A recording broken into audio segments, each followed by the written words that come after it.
kondisinya sih kata dokter itu biasa, anak kecil di umur 1 tahun itu sampai umur 5 tahun ya pasti akan mengalami itu. Tapi yang bagus ya dibawa ke rumah sakit. Kan saya ngalamin anak 4 lah. Iki aja sempat kayak berbusa pernah, itulah dulu. Kalau dulu tuh sama orang tua tuh dikasih kopi katanya, step itu biasanya. Tapi nggak tahu ini katanya kalau Ajam itu kemarin itu informasinya dia keracunan apa ya gitu. Pokoknya ada bakteri di kotorannya kalau nggak salah setelah di lab gitu. Oh gitu, berarti memang ada riwayat keluarga kalau sakit itu kejang ya Kang? Oh nggak riwayat juga, anak kecil di mana-mana juga begitu. Itu kalau menurut aku sih Ajam tuh mau pinter. Dan dia tuh pinter banget gitu. Dia udah manggil-manggil ayah, terus kan sempat aku storyin kalau nggak salah. Terus dia apa? Udah pinter ngajak, tuh sudah pinter dia. Saya berpikir positifnya dia tuh mau pinter. Udah mau pinter. Setiap anak mau pinter pasti demam, kayak kan? Panas gitu. Nah Kang Sule, sempat juga kemarin Kang Natali agak kesal juga nih ya mungkin Ya, Kang Sule. heeh. Nah, mungkin Kang Sule ngadepinnya gimana sih dan kebenarannya gimana sih mungkin Kang Sule? Ya wajar lah, itu wajar lah dia mungkin panik mungkin ya gitu ya. Ya udah, aku mah ya dia juga sempat WA aku ya kalau misalkan ini nggak usah ke sana kan gitu. Ya aku jawab aja aku di jalan kan gitu. Udah aku jawab santai aja nggak perlu jadi rame lah gitu.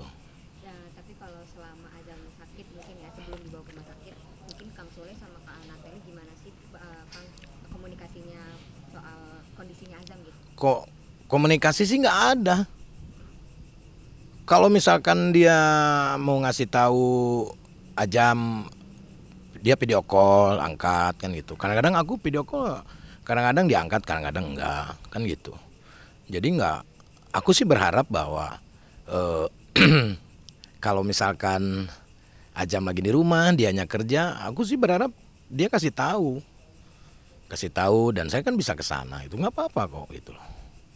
Jadi kalau dibilang kita komunikasi itu ya kurang sih menurut aku gitu. Ya semua orang tua ya pengen sembuh lah. Cuman kan sekarang eranya digital gitu loh, nggak perlu kita kan di sini juga Ferdi udah berapa kali sakit kok nggak ada orang yang tahu. Terus kalau misalkan mungkin Azam udah sembuh nih, terus pengen ngobrol lagi sama Kang Sule emang nggak masalah ya Kang Sule Lah gimana? ya nggak masalah. Aku malahan tadi aku habis dicukur nih, habis dicukur aku niat mau ke rumah sakit.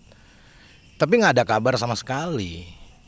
Gitu loh. Aku pun nggak tahu ada di story dia udah bayar rumah sakit kan gitu. Kenapa nggak ngasih tahu itu? Aku udah bilang sama adeknya bahwa tolong biaya apa semuanya kalau udah beres kasih tahu masalah biaya kan gitu. Tapi ya udah dibayarin sama emaknya. Ya udah, alhamdulillah itu cuma ya bahkan aku juga ini masih ada chatnya. Kalau udah pulang aku minta Sherlock, aku mau datang mau ketemu. Tapi aku sih positif thinking lah, mungkin dia lagi riweuh. Dan sampai sekarang dari jam 4 sore tadi kalau nggak salah jam 5 aku WhatsApp sampai sekarang udah mau jam 8. Belum ada. Ini masih ada nih.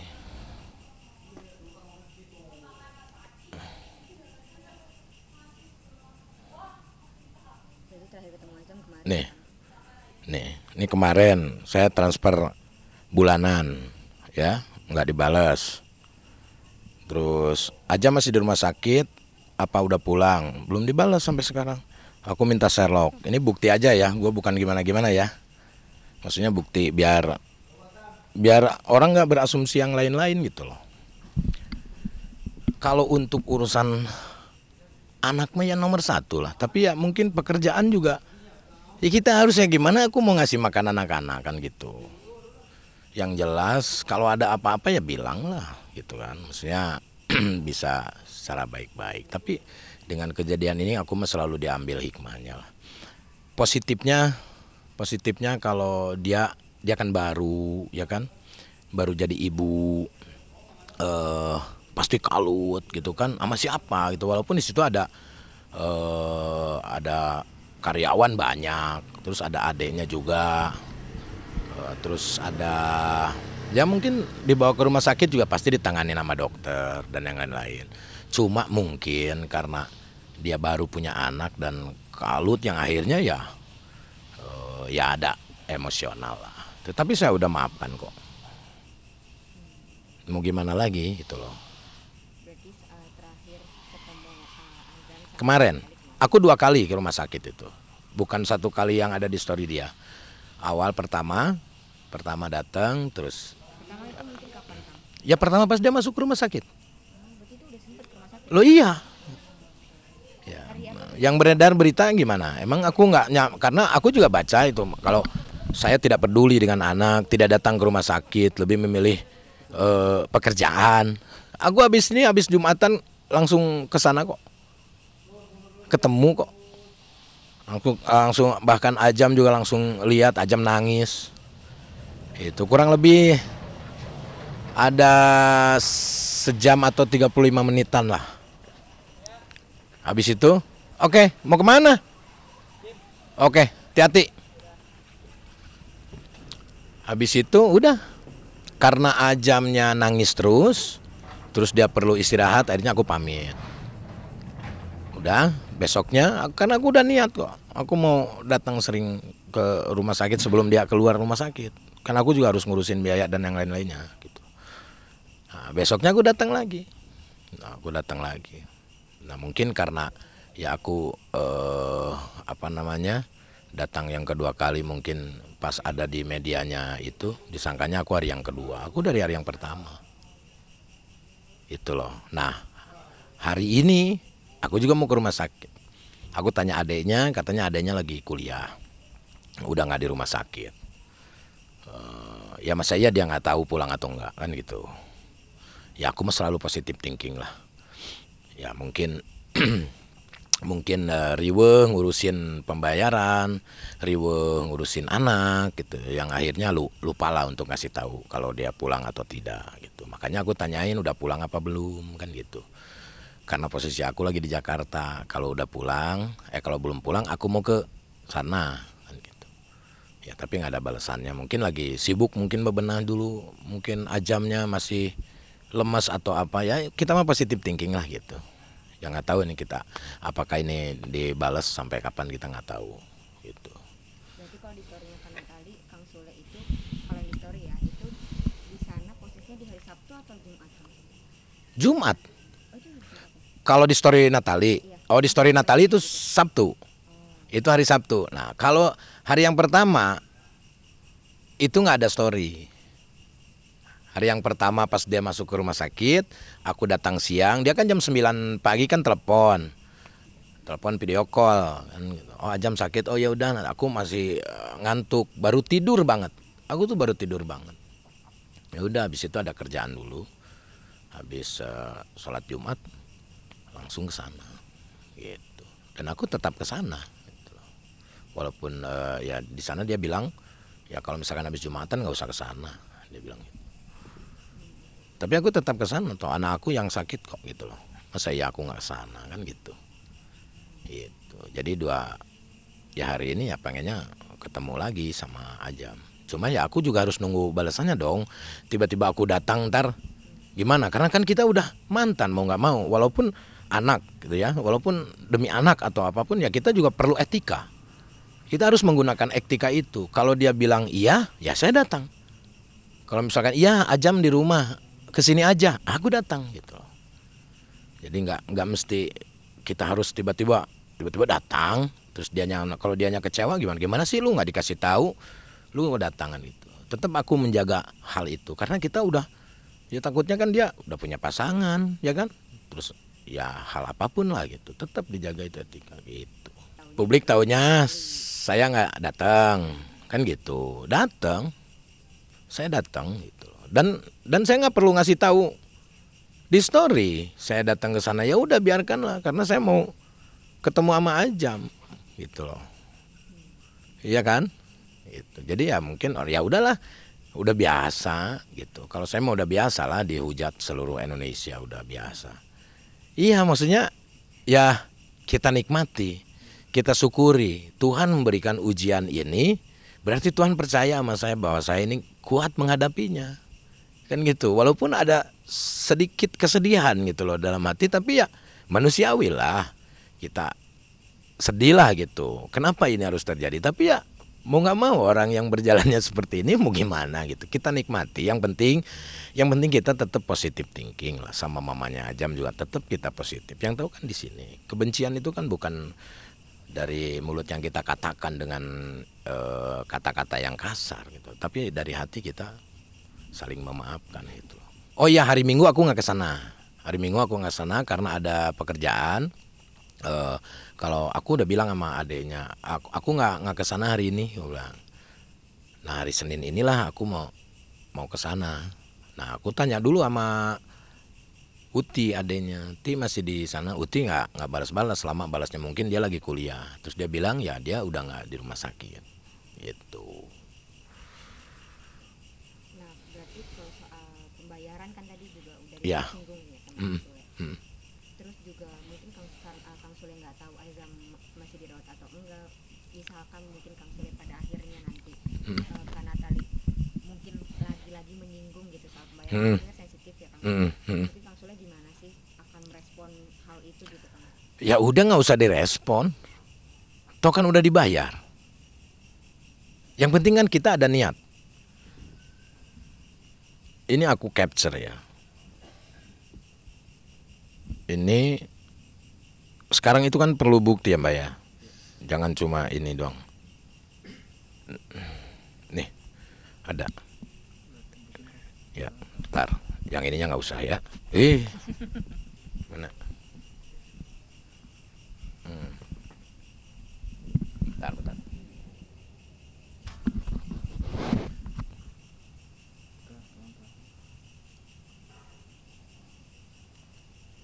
Ya, maksudnya ya aku tanggung jawab lah, anak kok gitu. Mau sebesar apapun itu pembiayaannya ya aku. Yang penting sih aku ada niat. Tapi kalau misalkan udah dibayarin sama mamanya ya syukur alhamdulillah, mengurangi beban aku kan. Ya kan aku yang harus aku bayarkan banyak gitu loh. Karyawan, anak-anak. Ya alhamdulillah. Yang jelas aku bulanan masih jalan.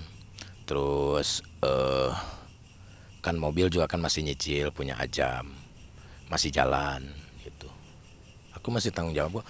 Artinya aku di sini tidak akan menyalahkan siapapun ya Mbak ya. Yang jelas untuk masyarakat ya nggak apa-apa sih. Kalau bagi aku sih nggak apa-apa gitu loh. Aku mau wah Sule kamu orang yang tidak bertanggung jawab misalnya. Kamu ini ya malah kerja yang didahulukan itu. Kamu uang banyak nggak mau membiayai anaknya, nggak apa-apa. Saya nggak apa-apa ya biasa aja, biarkanlah dia mengetik dengan keinginannya karena mereka juga punya hak untuk hal itu gitu. Yang terpenting ya Tuhan tahu lah kalau masa iya sih saya nggak mau membiayai kan gitu. Dan saya pikir mungkin beginilah, saya juga ngucapin terima kasih buat semuanya ya, media-media dari mulai media bodong sampai media yang resmi yang selalu menggiring opini gitu. Ya mau ya media apapun lah gitu. Terima kasih. Saya mengucapkan terima kasih lah. Dengan banyak orang yang mencibir berarti orang memperhatikan. Saya selalu mengucapkan terima kasih untuk semua lah gitu. Jadi stop lah untuk kalian juga untuk menggiring terus bahwa dia yang salah, janganlah gitulah. Doakan aja yang terbaik lah, karena setiap manusia itu pasti ada kehilapan lah gitu. Ada manusia tidak luput dari lupa, kita saling memaafkan, yang sepatutnya kita saling support lah gitu. Jadi mungkin dia juga nggak ada niat untuk melakukan hal itu karena kepanikan dan yang lain-lain kan gitu. Jadi aku mohon sih untuk media-media juga untuk ya agak sedikit diredakan lah, jangan sampai memanas. Takutnya nanti orang disangka wah ini Sule settingan nih, kayaknya nih Sule mau nyapres nih, nah takutnya kan gitu ya. Jadi jadi udahlah ya, udah cukup kalian doakan yang terbaik aja lah. Dan alhamdulillah mungkin sekarang ini mungkin Ajam juga udah mulai mendingan Ya saya harap Ajam tetap tetap kembali sehat dan sembuh lah. Saya pikir Ajam udah sembuh lah gitu. Kita yakinkan aja Ajam sembuh gitu. Kang Sule, mungkin harapannya Kang Sule untuk Kak Natali yang Ya. mungkin kalau menghadapi masalah mungkin masih suka panik, Hmm. gitu. Mungkin Kang Sule harapannya boleh. Ya kalau aku sih nggak bisa apa ya kita hidup ya masing-masing ya Mbak ya. Maksudnya kita udah nggak ada keterikatan suami istri, kita sudah berpisah gitu. Dan ya beliau juga punya hak untuk itu, ya silahkan monggo gitu. Mau apapun yang dia lakukan, yang terpenting untuk saya ini malah, untuk saya pribadi saya selalu berhati-hati dalam menggunakan media sosial. Gitu. Artinya yang saya gunakan ya media sosial saya mau untuk promo lah, biar single anak saya pada bagus gitu kan. Terus saya juga lagi promo konser di Malaysia ya kan, gitu. Untuk anak mah pasti selalu berdoa lah. Jadi kalau misalkan ya saya yakin nggak ada niat buruk lah, nggak mungkin lah gitu. Karena kan di situ juga ada Ajam, nggak ada dia itu karena kehilapan. Jadi mohon maaf buat masyarakat netizen atas kehilapannya Mama Ajam. Stop lah, udah ya, jangan hujat sana hujat sini gitu, jangan bela sana bela sini. Saya nggak perlu pembelaan, saya nggak perlu di Kang Sule yang bener itu yang salah atau sebaliknya, nggak perlu kayak begitu. Cukup doakan aja saya yang terbaik lah buat saya, dan saya pun mendoakan kalian supaya ya kalian juga bisa hidup damai dan tenang lah. Itu yang diharapkan oleh manusia sih itu. Mungkin berdamailah dulu dengan diri kalian sendiri ya, termasuk saya, berdamai dengan diri saya biar kita gampang untuk berdamai sama siapapun itu ya. Oke, Kang Sule. Udah cukup nih soal azam. Tadi Udah. yang mau konser boleh Boleh, dikonfirmasi. boleh. Nah, oke Kang Sule. Yang mau konser di Malaysia itu mungkin siapa sih Kang? Karena kan anak-anak Kang Sule sekarang bertalenta semua nih gitu. Kalau Iki sudah sekali konser di Malaysia dan saya datang ke sana, dan Iki juga mungkin di bulan Juli dia akan konser lagi di Malaysia sama Singapura kalau nggak salah. Dia nemenin konsernya Rosa. Ya, kalau saya di bulan Agustus, tanggal 19 Agustus di Malaysia, musikal lawak Nusantara gitu. Jadi ada musiknya, ada lawaknya, dan ada suasana Nusantaranya gitu. Karena ada pelawak dari Indonesia, karena kita kan penggabungan antara pelawak-pelawak yang populer di Malaysia dengan pelawak yang nggak ada kerjaan di sini gitu. Jadinya digabung gitu. Jadi kita akan konser nanti di sana. Aku juga belum kebayang sih kayak seperti apa gitu. Nah, tadi kalau Kang Sule bilang ada pelawaknya, ada musiknya. Ya. Di musiknya itu mungkin ada anak Kang Sule juga? Oh nggak ada. Nggak ada, itu khusus bapaknya. Saya tidak pernah mencampur adukan, walaupun ada peluang untuk saat ini, saya kasih kesempatan untuk anak-anak konser sendiri-sendiri. Ya, Putri, mau Ridwan, mau Iki, mau Perdi itu kan. Ya, Perdi juga sekarang udah mulai bernyanyi ya kan, mulai cover lagu. Mungkin nanti Ajam itu. Ya udah, silakan kalian berkembang dengan sendirinya lah gitu. Nggak ada. Dari atau seperti apa sih mungkin Kang Sule? Ya itu mah mungkin anugerah dari Yang Maha Kuasa ya. Maksudnya kelebihan yang diberikan oleh Allah Subhanahu wa taala, alhamdulillah pada anak-anak saya, karena gennya mungkin kuat, mamanya juga penyanyi ya kan. Ya papahnya berandalan ya kan, jadi nge-mix lah. Ya alhamdulillah kita syukuri gitu. Dari mulai Iki nggak ada yang aku lesin. Dia belajar sendiri, dia nonton di YouTube. Terus dia ya untuk belajar apapun aku sarankan sama mereka. Sekarang media udah canggih. Kamu mau apa aja kamu tinggal search di Google, tinggal baca di Google apa, mau ngapalin lirik semuanya udah ada di Google-nya. Yang penting rajin gitu, rajin. Dan bisa berlatih sendiri loh. Kalau misalkan mau pakai pelatih monggo kan gitu. Jadi kita tidak ya saya terutama saya sebagai ayahnya tidak pernah memaksakan dia harus kamu jadi penyanyi, harus kamu nyanyinya bagus, harus kamu juara dalam hal nyanyi, enggak. Yang penting apa yang kamu nikmati, apa yang kamu jalani, kamu nyaman, ya udah jalani gitu. Dan kebetulan mungkin semuanya ya suka bernyanyi, ya kan, suka bercanda. Ya udah dijalanin aja gitu. Sama sebagai orang tua ya cuma memfasilitasi lah kendaraan untuk bolak-balik, kan tinggal gitu doang. Berarti semua anak-anak Kang Sule tumbuh dengan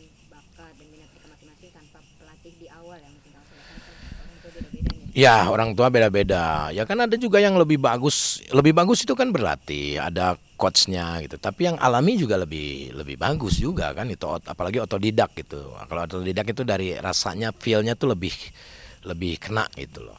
Tapi ya nggak tahu lah. Kan saya bukan musisi gitu.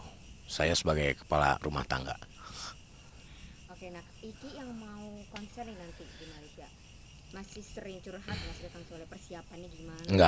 Nggak ada. Dia nggak pernah curhat-curhat. Orang tunangan kemarin aja gue nggak tahu. Tahu-tahu jadi gitu. Ya, bagus kan?